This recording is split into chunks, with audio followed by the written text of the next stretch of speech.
In a quiet, secluded corner of the world, far away from bustling cities and prying eyes, stood a small research facility surrounded by dense woods. It was an unassuming building, its exterior blending seamlessly with the natural landscape. But, inside, something extraordinary was about to unfold, something that would challenge everything humanity thought it knew about life, death, and what might lie beyond. Dr. Evelyn Carter, the lead scientist behind this ambitious project, had spent decades studying the human brain. Her fascination with consciousness and the mysteries surrounding near-death experiences had driven her career. She often found herself wondering, what happens when someone dies? Is there truly nothingness after the heart stops beating, or does some form of awareness linger? These questions haunted her, not just as a scientist but as a person who had lost loved ones and grappled with the idea of saying goodbye forever. One evening, while reviewing case studies of patients who claimed to have experienced life after death, Evelyn stumbled upon a recurring theme. Many described vivid sensations, floating above their bodies, seeing bright lights, feeling overwhelming peace. Others spoke of darker encounters, shadowy figures, and feelings of being trapped. Skeptics dismissed these accounts as hallucinations, caused by oxygen deprivation or stress on the brain during critical moments. But Evelyn wasn't so sure. Could there be truth buried within these stories? And if so, how could she prove it? The idea came to her late one night as she sat in her dimly lit office, staring at stacks of research papers scattered across her desk. What if they could somehow monitor someone after death? Not just for a few minutes, but for hours, or even days? The concept seemed impossible at first glance, yet the more she thought about it, the more determined she became. If science dared to ask bold questions, why shouldn't it attempt equally bold experiments? Evelyn pitched her idea to a group of trusted colleagues, a mix of neuroscientists, engineers, and medical professionals, all of whom shared her curiosity about the unknown. At first, skepticism filled the room. Some argued that such an experiment would be unethical, raising moral dilemmas about consent and respect for the deceased. Others worried about public backlash or legal consequences. But Evelyn's passion was infectious. She reminded them of the potential impact. Imagine discovering concrete evidence of consciousness persisting beyond clinical death. Wouldn't that change the way we view life itself? After weeks of debate, the team agreed to move forward, but cautiously. They needed funding, equipment, and most importantly, a volunteer willing to participate. This last requirement proved particularly challenging. Who would agree to such an unconventional experiment, knowing their body would be monitored under extreme conditions? After months of searching, they finally found him. Marcus Hale. Marcus was a kind-hearted man in his late 40s battling terminal cancer. He had accepted his fate long ago and spent his remaining days making peace with loved ones and reflecting on his life. When approached by Evelyn and her team, he listened intently, his expression thoughtful. To everyone's surprise, he agreed without hesitation. "If my passing can help answer questions about what comes next," he said softly, "then I'm happy to do it." With Marcus on board, the team began preparing for the experiment. They designed a custom coffin equipped with state-of-the-art technology. Inside, a tiny hidden camera was installed near the headrest, capable of recording high-definition footage even in complete darkness. Surrounding the camera were sensors designed to track vital signs like heart rate, temperature, and brain activity. The coffin also featured a secure seal to prevent any external interference, while ensuring proper ventilation for the brief period before burial. As preparations neared completion, the team faced one final hurdle: obtaining ethical approval. Submitting their proposal to oversight committees raised eyebrows.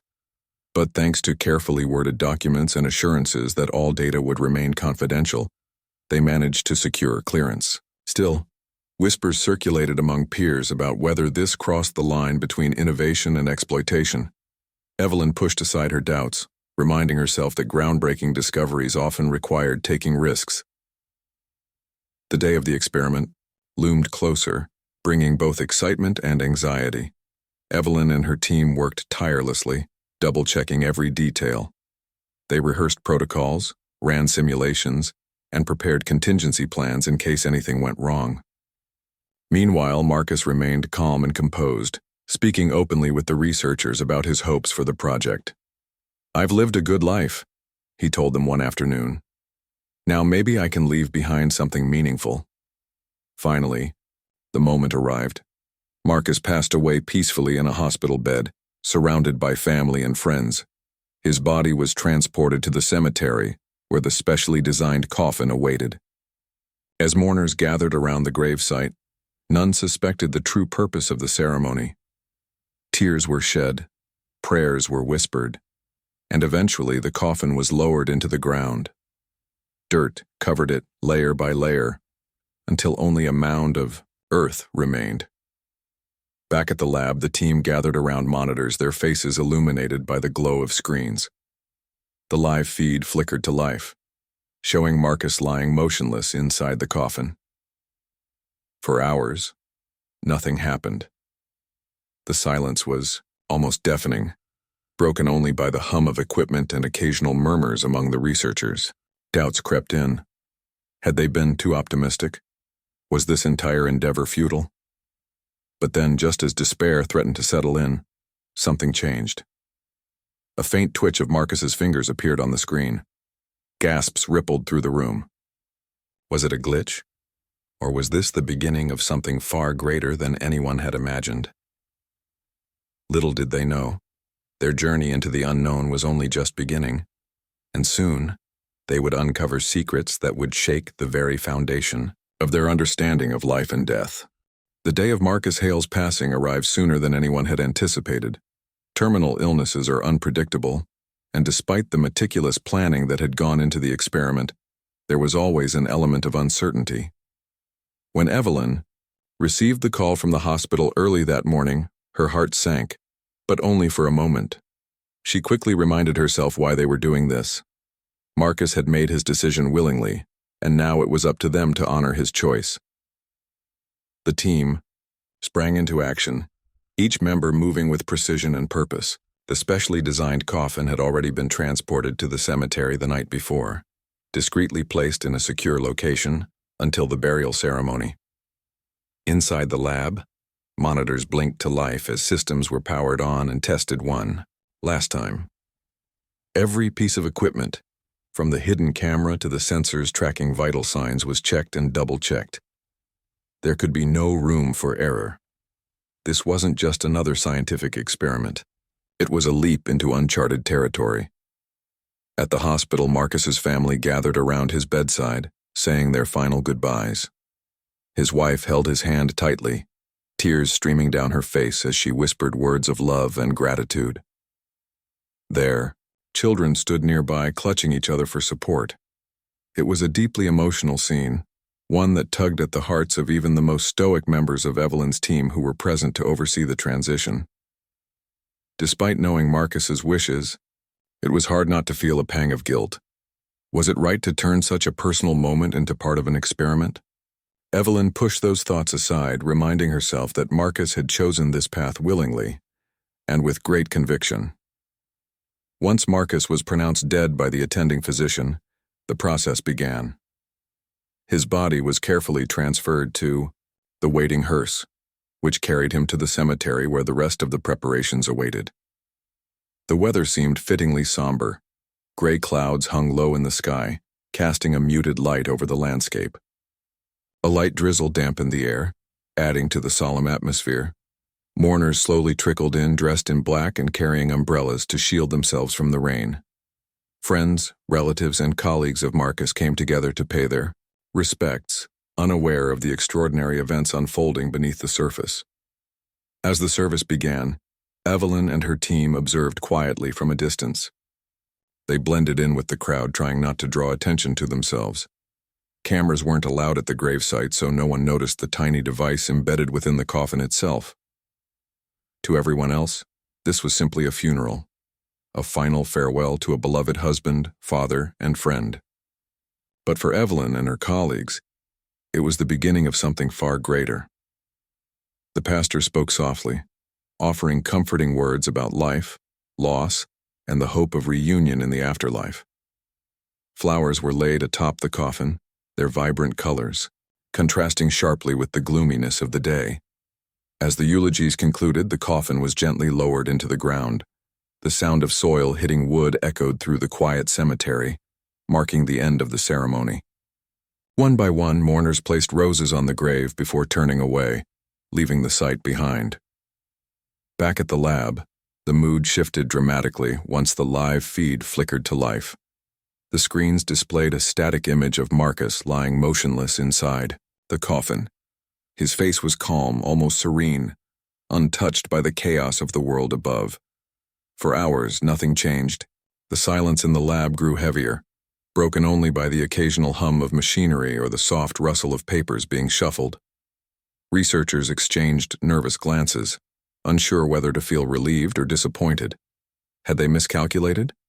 Was Marcus truly gone, or was the technology failing them? Evelyn paced back and forth, her mind racing. She replayed every step of the preparation in her head, searching for any oversight that might explain the lack of activity. Her colleagues tried to reassure her, pointing out that patience was key. After all, they were dealing with forces beyond human understanding. No one knew how, or if, consciousness would manifest after death. Still, the weight of expectation pressed down on them. Each tick of the clock felt like an eternity. To pass the time, the team discussed their expectations and fears. Some speculated about what they might see if the experiment succeeded. Would Marcus move, speak, show signs of distress? Others voiced concerns about the ethical implications of their work. What if they uncovered something they couldn't control? What if the footage revealed truths too unsettling to share with the world? These questions lingered in the air, unanswered but impossible to ignore. Meanwhile, outside the lab, the world continued as usual. People went about their daily lives, oblivious to the groundbreaking experiment taking place beneath their feet. Cars drove past the cemetery, leaves rustled in the wind, and birds chirped in the trees. Yet inside the coffin, something extraordinary was beginning to stir. Around hour 36, the first signs of movement appeared on the screen. At first, they were so subtle that some researchers dismissed them as glitches. A slight twitch of Marcus's fingers caught the corner of someone's eye, but when they leaned closer to confirm, the image remained still. Then it happened again, this time more pronounced. His right hand flexed slightly, the fingers curling inward as though grasping for something invisible. Gasps rippled through the room as everyone turned their attention to the monitor. "What is that?" one researcher whispered, leaning forward in disbelief. "I don't know," Evelyn replied, her voice barely audible. Her eyes were glued to the screen, wide with both awe and apprehension. "But it's real." Over the next few minutes, the movements became more frequent and deliberate. Marcus's head shifted slightly to one side, and his left arm moved upward, brushing against the inner lining of the coffin. The sensors tracking brain activity spiked erratically, suggesting heightened neural responses. Whatever was happening, it was undeniable. Marcus was showing signs of consciousness, or at least some form of awareness, long after being declared clinically dead. The implications were staggering. If this data proved accurate, it would challenge everything humanity thought it knew about mortality. Could consciousness persist independently of the body? Were there dimensions of existence beyond our comprehension? The possibilities were endless and terrifying. Yet amidst the excitement, unease began to creep in. Something about the movements didn't feel entirely natural. They were jerky, almost involuntary, as though Marcus's body was responding to stimuli no one else could perceive. And then there was the timing. Why now? What triggered this sudden burst of activity after hours of complete stillness? The questions multiplied faster than answers could be found. As the team debated what to do next, Evelyn made a decision. They needed to keep observing, no matter how unsettling things became. This was uncharted territory, and every second of footage could hold the key to unlocking humanity's greatest mystery. But deep down, she couldn't shake the feeling that they were opening a door better left closed. What lay ahead was anyone's guess. But one thing was certain. The journey into the unknown had only just begun. As the hours ticked by, The movements inside the coffin grew more pronounced and deliberate. What had started as faint twitches of Marcus's fingers escalated into unmistakable signs of life, or something eerily close to it. The researchers, huddled around the monitors, their faces a mix of awe, fear, and disbelief. None of them could tear their eyes away from the screen. Every movement, no matter how small, felt monumental. It was as if they were witnessing something that defied the very laws of nature. Marcus's hands began pressing against the lid of the coffin with increasing urgency. At first, the pressure was gentle, almost exploratory, as though he were testing the boundaries of his confined space. But soon, the motions became frantic. His palms flattened against the wood, pushing upward with surprising strength for someone declared clinically dead. The sound of his efforts didn't reach the microphones. Layers of soil muffled any noise, but the visual evidence was undeniable. He was trying to escape. The team exchanged nervous glances, unsure what to make of what they were seeing. Was this residual muscle activity a reflex triggered by some unknown biological process? Or was Marcus truly aware of his surroundings, trapped in a nightmare where he couldn't wake up? Dr. Evelyn Carter stood frozen, her mind racing. She had spent years preparing for this moment, yet nothing could have prepared her for the reality unfolding before her eyes. This wasn't just data on a graph or numbers on a screen. This was a human being, someone who had trusted her enough to volunteer for this experiment, fighting against the inevitable. But then came the whispers.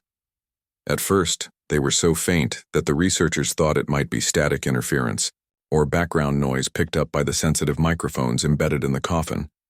Someone suggested adjusting the audio settings, but when they did, the sounds only grew clearer. Faint voices filled the room, low and distorted as though coming from far away. They weren't random noises either. They formed patterns, rhythms, even words.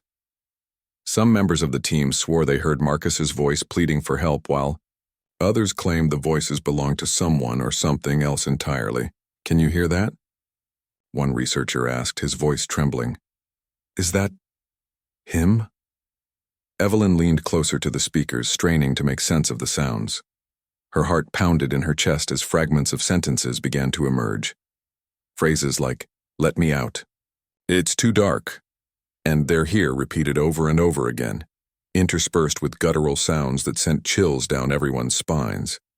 No one dared speak aloud, afraid that doing so might somehow amplify the terror gripping the room. What made the situation even stranger was the synchronization between the audio and video feeds. Whenever the voices grew louder or more urgent, Marcus's physical movements intensified. His lips moved in tandem with the whispers, forming shapes that matched the syllables echoing through the lab. It was as though he were speaking, but the source of the sound wasn't entirely his own. Something else seemed to be influencing him, or perhaps communicating through him. The atmosphere in the lab shifted dramatically. Earlier, there had been a sense of scientific curiosity, a shared excitement about potentially uncovering groundbreaking truths. Now, fear permeated every corner of the room. Researchers whispered among themselves, debating whether to shut off the equipment and end the experiment immediately. Some argued that continuing posed too great a risk, not just ethically, but psychologically. If they kept going, would they lose their grip on reality? Others insisted that stopping now would mean abandoning the most significant discovery in human history. How could they walk away when answers were within reach? Evelyn found herself caught in the middle of these conflicting opinions. Part of her wanted to pull the plug, to protect her team from whatever horrors lay ahead. But another part, a deeper, more stubborn part, refused to give up. She had devoted her life to understanding the mysteries of consciousness, and now she stood on the precipice of unraveling one of its greatest enigmas. Could she really turn back now? Her decision was reinforced when the footage revealed something even more unsettling. As the camera zoomed in on Marcus's face, subtle changes became apparent. His expression, once calm and peaceful, transformed into one of sheer panic. His eyes darted beneath closed lids, moving rapidly as though locked in a vivid dream or nightmare. Beads of sweat formed on his forehead, despite the cool temperature inside the coffin. And then, without warning, his body went rigid, his arms splayed outward as if pinned down by an invisible force. For several agonizing minutes, Marcus remained motionless. The whispers stopped abruptly, leaving behind an oppressive silence that weighed heavily on the room. Just when the team began to wonder if the activity had ceased altogether, the camera captured something that left them speechless. Shadowy figures appeared around Marcus, flickering at the edges of the frame like distorted reflections in water. Their forms were indistinct, constantly shifting and merging with the darkness, yet there was no mystery about their intent. They loomed over Marcus, their distorted faces leaning closer until they nearly touched his skin. One researcher gasped and stumbled backward, knocking over a chair in her haste to get away from the monitor. Another buried his face in his hands, muttering under his breath. Evelyn's knees buckled, forcing her to grab onto the edge of the desk for support. She had always considered herself a rational person, grounded in facts and evidence. But what she saw now defied all logic. These weren't hallucinations or glitches, they were real. Whatever those shadowy figures were, they weren't part of this world. Despite the mounting terror, Evelyn knew they couldn't stop the experiment. Not yet. They had come too far to turn back now. Besides, shutting it down wouldn't change what they had already witnessed. If anything, ending it prematurely might leave them with more questions than answers, and a gnawing sense of unfinished business. So, with trembling hands, she instructed her team to continue monitoring the feed, documenting every detail no matter how disturbing. As the hours dragged on, the shadows lingered, their presence growing more oppressive with each passing minute. Marcus's body alternated between periods of stillness and sudden bursts of violent movement, as though caught in a tug of war between opposing forces. His breathing, tracked by the sensors, became erratic, rising and falling in jagged peaks that mirrored his escalating distress. The brain activity readings spiked uncontrollably, far exceeding anything recorded during life. It was as if his mind was fighting to stay tethered to his body, battling against an unseen adversary, determined to drag him into the abyss. By hour 48, the researchers were on edge, their nerves frayed beyond repair. Sleep deprivation didn't help matters. None of them had left the lab since the experiment began, and exhaustion clouded their judgment. Some resorted to pacing aimlessly, while others stared blankly at the screens, unable to process what they were seeing. Arguments broke out frequently, fueled by paranoia and fatigue. One member suggested contacting authorities, convinced that what they were witnessing warranted immediate intervention. Another snapped at him, accusing him of wanting to expose their work and ruin everything they had sacrificed to achieve. Through it all, Evelyn remained focused, her determination unwavering. She reminded herself why they were doing this, not for fame or recognition, but for knowledge. Humanity had always feared the unknown, clinging to myths and superstitions to explain the unexplainable. Perhaps this was their chance to shine a light on the darkness, to replace fear with understanding. But as the shadowy figures closed in around Marcus, their intentions growing clearer with each passing second, Evelyn couldn't shake the feeling that some secrets were meant to stay buried, and deep down she wondered, had they opened Pandora's box? By the time the experiment reached its 60th hour, the researchers were operating on the brink of collapse, both physically and mentally. The constant barrage of strange occurrences had taken its toll, leaving them exhausted, paranoid, and divided. Some clung to their scientific training, desperate to rationalize what they were witnessing through logic and reason. Others had begun to doubt everything they thought they knew about life, death, and reality itself. The line between fact and fiction blurred with each passing moment, and the weight of their discovery pressed down on them like a suffocating fog. The shadowy figures that had appeared in the coffin footage continued to haunt the screens, their presence growing more menacing by the hour.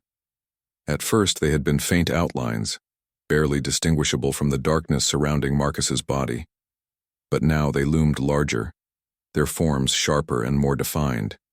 They moved with purpose, circling him like predators stalking prey. Their distorted faces seemed to leer at the camera, as though aware they were being watched. It was impossible to tell whether these entities were projections of Marcus's subconscious mind, or something far more sinister. Beings from another realm entirely. What unnerved the team most was how Marcus reacted to them. His movements became erratic, alternating between violent thrashing and moments of eerie stillness. Sometimes he clawed at the coffin walls, his broken fingernails leaving streaks of blood on the polished wood. Other times he lay perfectly motionless, his chest rising and falling in shallow breaths as if conserving energy for an unseen battle. The audio feed captured fragments of muffled screams interspersed with guttural sounds that didn't seem human. And then there were the whispers, those chilling voices that ebbed and flowed like waves crashing against a shore. Evelyn sat hunched over her desk, staring at the monitors with hollow eyes. She hadn't slept in nearly 3 days, surviving on caffeine and sheer willpower. Her colleagues urged her to take a break, but she refused. As the leader of this project, she felt responsible for every decision made and every consequence faced. Yet even she couldn't deny the creeping sense of dread that had settled in her chest. Every time the shadows shifted or the whispers grew louder, she felt her resolve waver. Was this really evidence of consciousness persisting after death? Or had they unleashed something they couldn't control? The debate within the team reached a fever pitch during one particularly harrowing sequence. The camera caught Marcus's lips moving again, forming words too faint to decipher. This time, however, the voices accompanying his movements weren't fragmented or distorted. They were clear, almost conversational. One voice spoke in a low, gravelly tone, while another responded in a higher pitch, creating an unsettling back-and-forth dialogue. The content of their exchange was incomprehensible, but the intent was unmistakable. They were communicating with Marcus. "Do you hear that?" One researcher whispered, pointing at the screen. "It's like they're talking to him. They're not just talking," another added, his voice shaking. "They're trying to pull him away." Evelyn listened intently, her pulse racing. The voices overlapped, layering on top of each other until it sounded like a chorus of whispers, filling the room. Some phrases stood out more than others, words like "come," "join us," and "let go." Each utterance sent a fresh wave of unease through the lab. It was as though the shadows were coaxing Marcus into crossing some invisible threshold, tempting him with promises of peace, or perhaps oblivion. But Marcus resisted. His physical reactions suggested a fierce internal struggle. He thrashed violently, his body contorting in ways that defied explanation. The sensors tracking his brain activity registered unprecedented levels of electrical discharge, suggesting his mind was fighting to maintain control. For brief moments, the voices would fade, replaced by heavy breathing and the sound of flesh scraping against wood. Then, without warning, the whispers returned, louder and more insistent than before. As the hours dragged on, the researchers began to notice patterns in the behavior of the shadowy figures. They seemed to react to specific stimuli, changes in temperature, fluctuations in light, even though the coffin was buried underground, and shifts in Marcus's physiological readings. It was as if they fed off his energy, growing stronger with every spike in his distress. Evelyn theorized that the entities might be parasitic in nature, drawn to the raw emotions emanating from Marcus's trapped consciousness. If true, this raised terrifying questions about the nature of existence beyond death, and whether such forces could cross over into the living world. The psychological toll on the team became unbearable. Arguments erupted frequently, fueled by fear and exhaustion. One member accused Evelyn of endangering everyone involved, claiming the experiment had spiraled out of control. Another burst into tears, insisting they needed to stop immediately and destroy all evidence. Evelyn tried to keep the group focused, reminding them of the importance of documenting every detail, no matter how disturbing. But even she struggled to maintain composure when the footage revealed something truly horrifying. Around hour 65, the camera captured Marcus's face in stark detail. His expression was one of pure terror, his wide-open eyes staring directly at the lens as though pleading for help. Blood trickled from the corners of his mouth, likely caused by biting down on his tongue during convulsions. His skin was pale and clammy, glistening under the dim light. But what shocked the team most was the way his lips moved in sync with the whispers, Whatever force was influencing him had taken complete control, using his body as a vessel to communicate. "We need to get him out," someone finally said, breaking the tense silence. "We can't leave him in there any longer." Evelyn hesitated, torn between ethics and curiosity. Ending the experiment meant abandoning the chance to uncover answers to humanity's greatest mysteries. But continuing risked crossing boundaries that couldn't be undone. After a long pause, she nodded slowly. "Prepare the excavation crew," she instructed, her voice steady despite the turmoil inside her. "We'll bring him up, but we don't stop recording." As preparations began for the exhumation, the atmosphere in the lab grew heavier. No one spoke openly about what they expected to find once the coffin was unearthed. Would Marcus still be alive? Would the shadows follow him above ground? Or would they discover something far worse?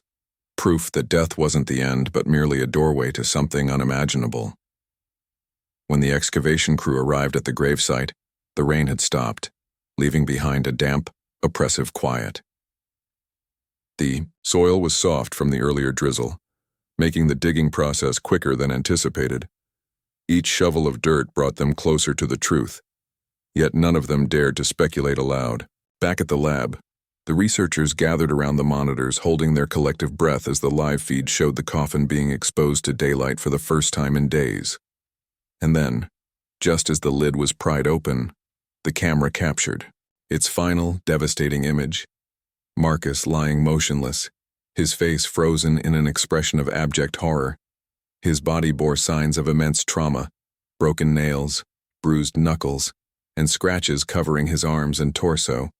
The shadows that had haunted the footage were gone, vanished without a trace. But their absence offered little comfort. Instead, it left behind a void, a gaping hole where answers should have been. For the first time since the experiment began, the room fell utterly silent. The team exchanged glances, their faces etched with shock and disbelief. What had they witnessed? Had they uncovered proof of an afterlife? Or had they stumbled upon something far darker, something humanity wasn't meant to understand? Evelyn stared at the screen, her mind racing with questions she knew she'd never be able to answer. One thing was certain. Whatever secrets lay buried in that coffin, they would haunt them forever. The moment the coffin lid was pried open, a collective gasp rippled through the excavation crew and researchers alike. The scene inside was both horrifying and surreal. Marcus lay motionless, his body battered and bruised, as if he had endured a violent struggle. His fingernails were broken and bloody, his knuckles raw from clawing at the coffin walls. But it was his face that left the deepest impression, his eyes wide open, frozen in an expression of sheer terror. It was as though he had seen something so unimaginable, so utterly beyond comprehension, that it had stripped him of all peace in his final moments. Evelyn stood at the edge of the gravesite, her heart pounding, as she watched the team carefully lift Marcus's body from the coffin. Her mind raced with conflicting emotions. Relief that the experiment was finally over, guilt for putting him through such an ordeal, and dread about what the footage might reveal.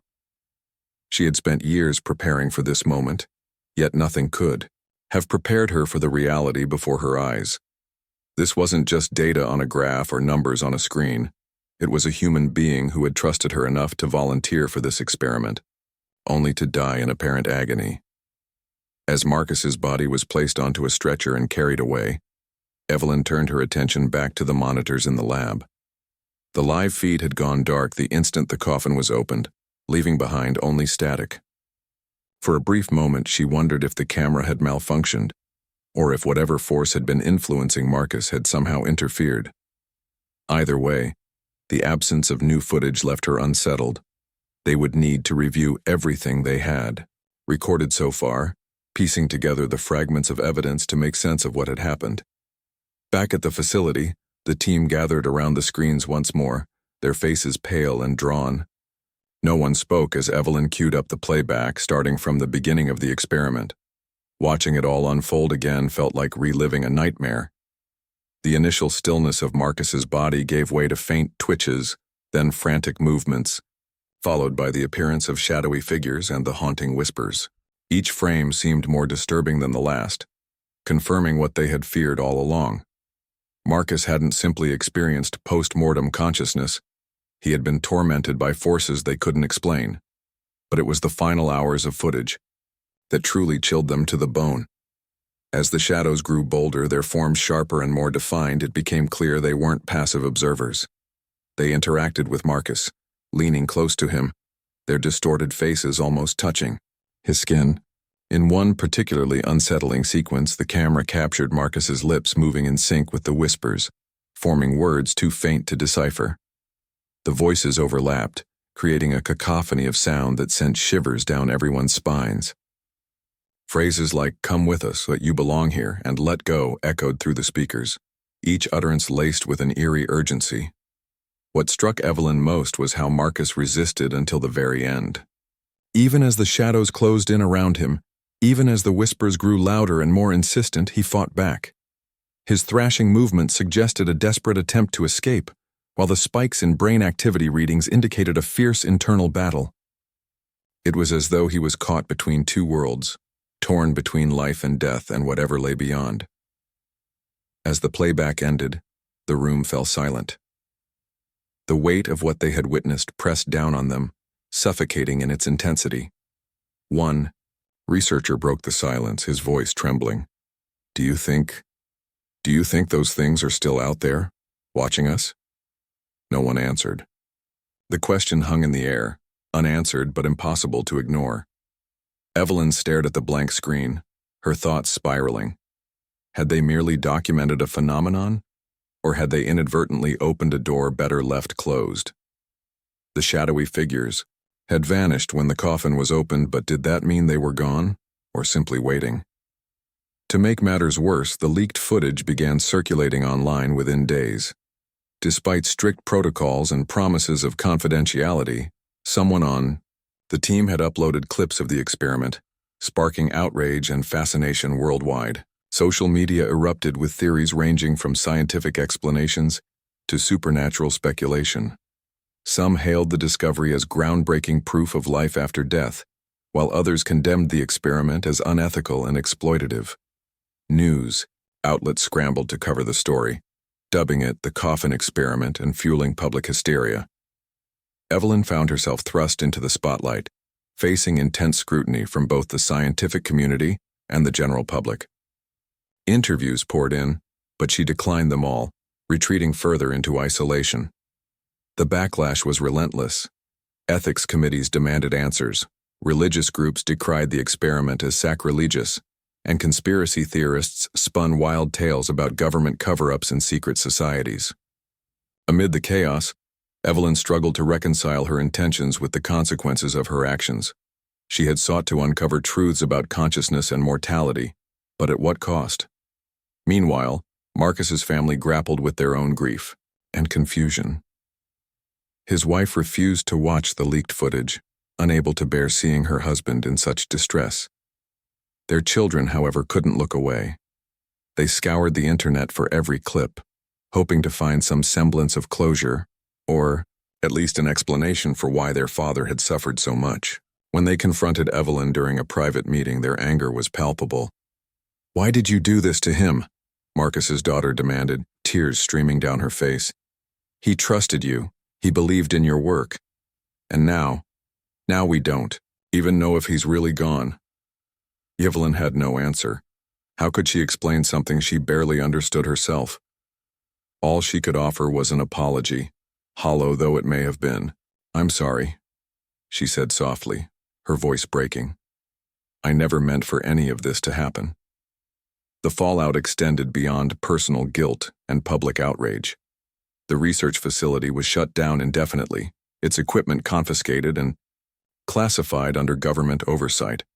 Authorities cited ethical violations and potential risks to national security, though details remained vague.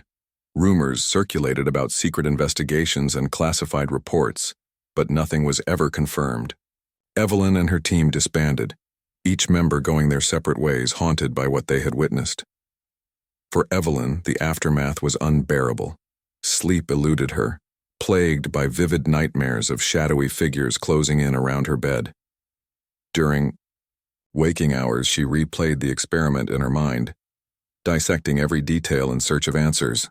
Had they uncovered proof of an afterlife, a dimension existing alongside our own? Or had they tapped into something far darker, something humanity wasn't meant to understand? The questions consumed her, driving her deeper into despair. In a final act of desperation, Evelyn decided to destroy all remaining evidence. She deleted the footage, wiped the hard drives, and burned any physical records related to the project. Yet even as the flames consumed the documents, she couldn't shake the feeling that it wasn't enough. Whatever secrets lay buried in that coffin, they couldn't be erased, not completely. And so Evelyn disappeared from public view, retreating to a remote cabin in the woods where she hoped to outrun the ghosts of her past. But no matter how far she ran, the memories lingered. Late at night, when the wind rustled through the trees, she swore she could hear whispers, faint, distorted voices calling out to her from the darkness. It was then she realized the truth. Some doors, once opened, can never be closed. And some secrets, once unearthed, refuse to stay buried. Months passed since the Coffin experiment came to its harrowing conclusion, but the world hadn't moved on. If anything, the fascination and fear had only grown stronger. The leaked footage continued to circulate online, spawning endless debates, conspiracy theories, and late-night discussions about life, death, and what might lie beyond. Some claimed the experiment was a hoax, dismissing the shadows and whispers as clever special effects or digital manipulation. Others believed it was genuine proof of an afterlife, or something far more sinister.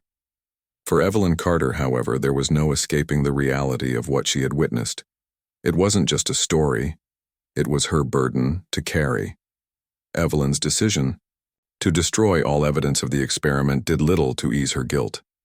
At first, she thought burning the files and retreating from public life would silence the voices in her head, both literal and metaphorical. But they persisted. Every creak of the cabin floorboards at night reminded her of Marcus's desperate thrashing inside the coffin. Every gust of wind through the trees sounded like the whispers that had filled the lab monitors. She tried to rationalize these sensations as products of stress and exhaustion, yet deep down, she couldn't shake the feeling that something unnatural had followed her into exile. Her isolation didn't last long. Journalists, bloggers, and curious strangers tracked her down, showing up unannounced at her remote cabin.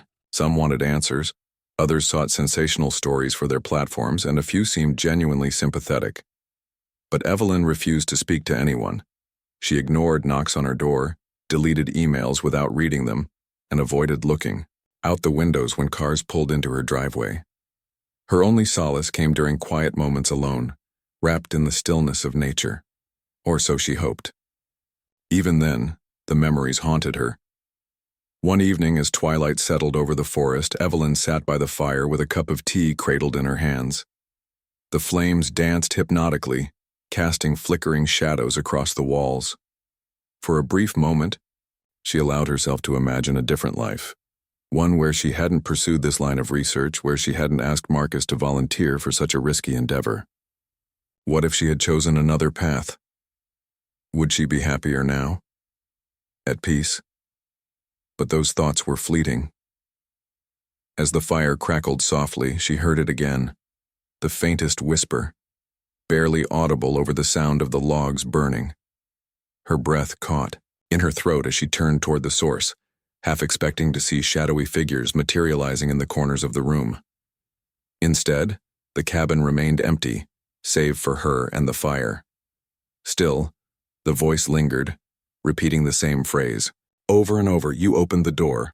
Evelyn bolted upright, her heart racing. Was this real, or was her mind playing tricks on her? She grabbed a flashlight and swept it around the room, searching for any sign of movement. Nothing. Yet the words echoed in her ears, refusing to fade. Trembling, she locked the doors and drew the curtains tightly shut before retreating to her bedroom. Sleep eluded her that night, and many nights after. The whispers grew louder with time, becoming harder to ignore. They intruded upon her daily routine, creeping into her thoughts while she cooked meals, read books, or stared blankly out the window. Sometimes they mimicked Marcus's voice, pleading for help. Other times, they took on darker tones, taunting her with phrases like, "You can't run and we're waiting." Evelyn began questioning her sanity. Was this punishment for tampering with forces she didn't understand? Or was it merely the result of guilt eating away at her conscience? Desperate for answers, Evelyn reached out to one of her former colleagues, a neuroscientist named Dr. Liam Harper, who had worked closely with her during the experiment. Unlike the rest of the team, Liam had stayed in touch with Evelyn, checking in occasionally to see how she was coping. When he received her frantic call, he agreed to visit immediately, sensing the urgency in her voice. Liam arrived at the cabin 2 days later, carrying a bag filled with supplies and notes from their old research. He found Evelyn pale and gaunt, her eyes sunken and hollow. She looked like a ghost of her former self. After settling in, he listened intently as she recounted everything she'd experienced since fleeing civilization. The whispers, the paranoia, the overwhelming sense of being watched. To his credit, Liam didn't dismiss her claims outright. Instead, he nodded thoughtfully, piecing together fragments of information. "I've been thinking about it too," Liam admitted quietly. "About what we saw in those final hours. Those shadows. They weren't random. They reacted to Marcus, they fed off him, and maybe they're not done feeding." Evelyn shuddered at the implication. "Are you saying they followed me here?" "It's possible," Liam replied cautiously. "If what we encountered is some kind of consciousness, a remnant of energy left behind after death, it could exist independently of physical space. We don't know the rules governing such entities. Maybe they attach themselves to people who interact with them, or places." The idea terrified Evelyn, but it also offered a glimmer of clarity. If the shadows were tied to her, perhaps she could sever the connection somehow. Together, she and Liam devised a plan. Using remnants of their old equipment, they set up a makeshift monitoring system in the cabin, hoping to capture evidence of the phenomena plaguing Evelyn. They installed cameras, microphones, and sensors designed to detect anomalies in temperature and electromagnetic fields. For several nights, nothing happened. Then, on the fourth night, the equipment picked up unusual activity. Temperatures plummeted suddenly and the air grew heavy with static electricity. The cameras recorded faint movements, shapes darting in and out of frame, too fast to identify clearly. The microphones captured distorted whispers, eerily similar to those from the original experiment. Evelyn and Liam watched in stunned silence as the data unfolded before them. "This isn't in your head," Liam said finally, his voice tinged with awe and dread. "Whatever it is, it's real." Their discovery forced Evelyn to confront the truth. She couldn't outrun this. Running had only made things worse. With Liam's help, she decided to face the shadows head-on. Drawing inspiration from ancient rituals and modern science alike, they performed a symbolic act of closure, a ritual meant to banish whatever force had latched onto Evelyn. They burned sage, recited calming mantras, and played recordings of Marcus's voice from interviews conducted before the experiment, hoping to guide any lingering spirits toward peace. As dawn broke the next morning, Evelyn felt lighter than she had in months. The oppressive weight in the cabin lifted, replaced by an eerie calm. The equipment showed no signs of further activity, and the whispers stopped haunting her dreams. For the first time since the experiment, she dared to hope that she might find redemption. Yet even as Evelyn began rebuilding her life, questions lingered. Had they truly banished the shadows or simply driven them elsewhere? And what of Marcus? His family chose to cremate his remains shortly after the exhumation, leaving behind unanswered questions about his soul's fate. Did he find peace? Or was he trapped in limbo, forever tormented by the forces that had claimed him? To this day, the full recording of the Coffin experiment remains classified, buried within government archives alongside other secrets deemed too dangerous for public consumption. Leaked clips continue to surface sporadically, reigniting debates about ethics, mortality, and the unknown. As for Evelyn and her team, they remain silent, haunted by what they witnessed, bound by vows never to speak of it again. But sometimes, late at night when the world is quiet and the stars shine brightest, people claim to hear whispers carried on the wind. Whispers that sound suspiciously like Marcus's voice, pleading for release. Whether these accounts are mere coincidence or chilling echoes of a door left ajar, one thing is certain. The mysteries of life and death are vast, complex, and often terrifying. Some truths, it seems, are better left undisturbed.